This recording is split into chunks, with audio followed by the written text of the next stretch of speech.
د نن ورځې مهمې پیښې تازه او ډیر لنډ خبرونه له موږ څخه په لنډو کې واورئ. قدرمنو لیدونکو السلام علیکم. ستړي مه شئ.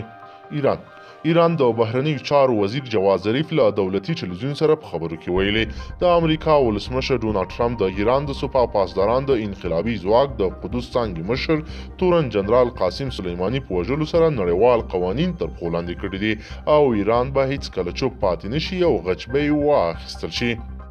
کابل له پلازمینې کابل څخه راپورونه وایي چې تېره شپه د دغه ښار په شپږمې حوزې اړوند دشت برچي سیمه کې د پوهنتون یو تن ځوان زده کوونکی وژل شوی دی. یا ځوان کور ته روان و، په لاره کې غلو په چاقوګان وهلی، له سختو ټپي کېدو وروسته یې روغتون ته په لاره ساه ورکړې ده. کندهار د کندهار ولایت په خاکریز ولسوالۍ کې د دولتي عسکرو په قرارګاه د طالبانو موټر بم او وسلوال بریټ لسګونه عسکر وژلي او ګڼه وسله د طالبانو لاس ته ورغلې ده.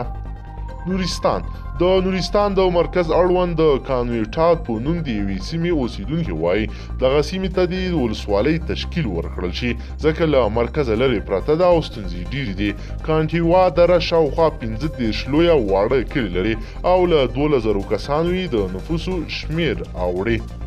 خوشحال سادات افغانستان د کورنیو چارو وزارت لوی معین جنرال خوشحال سادات نن سهار په خپل فیسبوک پاڼه باندې خبر ورکړی دی چې نږدې 4,000 هغه ځوانانو چې د لیسانس تر کچې پورې زده کړې کړي دي له ډلې به 250 تنه د یو ځانګړي طرحې د عملي کولو پر موخه د پولیسو پر لیکو کې ځای پر ځای کړو. غنی ګډ حکومت مشر اشرف غنی یو ځل بیا د هوا د ککړتیا د مخنیوي په پار 2 حکمونه ورکړي دي او د مرکز ګرمۍ سیستم لرونکي کورونه، ښارګوټي او دولتي ادارو کې د لوګي تصفیه کوونکي آلې د نصبولو او ګرمولو او انرژۍ د تولید په خاطر د ټایرونو، ربړ او پلاستیک د نه سوځولو په اړه جلا حکمونه صادر کړي دي. قاچاق مسکرات او مخدره توکو سره مبارزې عدلیه او قضایي مرکز ویان ویل 1,280 تنه د مخدره توکو قاچاق 1,081 قضیو کې لاس درلودلو سره د 2019 کال په جریان کې نیول شوي دي. ولسي جرګه د ولسي جرګې غړي وایي په کابل ښار او یو شمېر نورو ولایتونو کې جنایي پیښې ډېرې شوې چې ورسره د ځینو خلکو اندېښنې هم راپورته کړې دي. د دې جرګې ځینې غړي وایي په اړوند موضوع باید امنیتي چارواکي وپوښتل شي او د روانو جنایي پیښو په اړه ورنه پوښتنه وشي. ټرمپ د ایرانی چارواکو لخوا د قاسم سلیماني د غچ اخیستلو له خبردارۍ وروسته د امریکا جمهور رئیس ویلي که ایران پر امریکایانو او یا د امریکا پر ګټو برید وکړي نو واشنګټن به د ایران 250 مهم ځایونه په نښه کړي. زندان د سویل ختیځ په مرکزی زندان کې زندانیان د ځای له تنګوالي شکایت کوي او وایي چې د بندیانو په اړخونه کې له ټاکل شوي شمیره 2 برابره زیات کسان اچول شوي دي.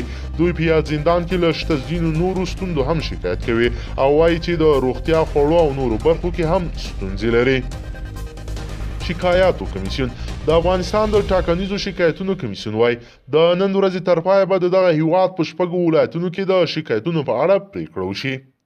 زلمی خلیلزاد راپورونه وایي چې د افغان سولې لپاره د امریکا ځانګړی استازی زلمی خلیلزاد د قطر پلازمینې دوحې ته رسیدلی دی. سرچینې وایي نوموړی تېره ورځ د طالبانو له سیاسي مرستیال مشر ملا عبدالغني برادر سره لیدنه کړې ده. تر اوسه د دواړو لوریو د لیدنې جزئیات نه دي رسنیز شوي خو ویل کېږي چې د تاوتریخوالي د کموالي موضوع به د دواړو لوریو ترمنځ مهمه مسله وي. تخار د تخار په مرکز تعلقان ښار کې د 142 میلیون افغانیو په لګښت یو پل جوړ او ګټې اخیستنې ته وسپارل شو. دغه پل د پرانیستو په مراسمو کې چې نن د غرمې په 15مه نیول شوی و د تخار ولایت د کلیو پراختیا رئیس صبغت الله احمدي ویل چې دغه پل 200 متره اوږدوالی او 6 متره لوړوالی لري.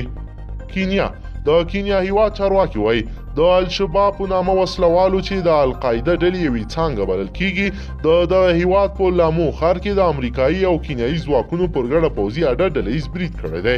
فرانس پریس خبري اژانس یو کینیایي چارواکي ایرونکي مارچیا له قوله ویلي چې د برید مخه په لومړي سر کې نیولې او له مالی زیان پرته چاته ځاني زیان نه دی اوښتی. کابل د کابل نظامی روزنتون مرکز د 9 ښځو په ګډون نږدې 11 افسران، بریدملان او سرتیر فارغ شول. نن په یاد روزنیز مرکز کې په دې اړه د فراغت ځانګړي مراسم نیول شوي وو. شکایاتو کمیسیون په داسې حال کې چې د ټاکنیزو شکایتونو اوریدو کمیسیون وایي 11 ولایتونو کې کابو 8500 شوي شکایتونه جدي دي. په افغانستان کې د یوناما مرستیال ویل د تیرې ولسمشرۍ ټاکنو پایلې لرې نه دي، خو که ټاکنې دویم پړاو ته ځي ملګري ملتونه پوره چمتوالی ورته لري. لوګر لویه څارنوالی وایي چې د لوګر په ښوونځیو کې د جنسي ځورونو په اړه یې ځینې اسناد ترلاسه کړي دي او دغه قضیه به په عادلانه او جدي توګه وڅېړي.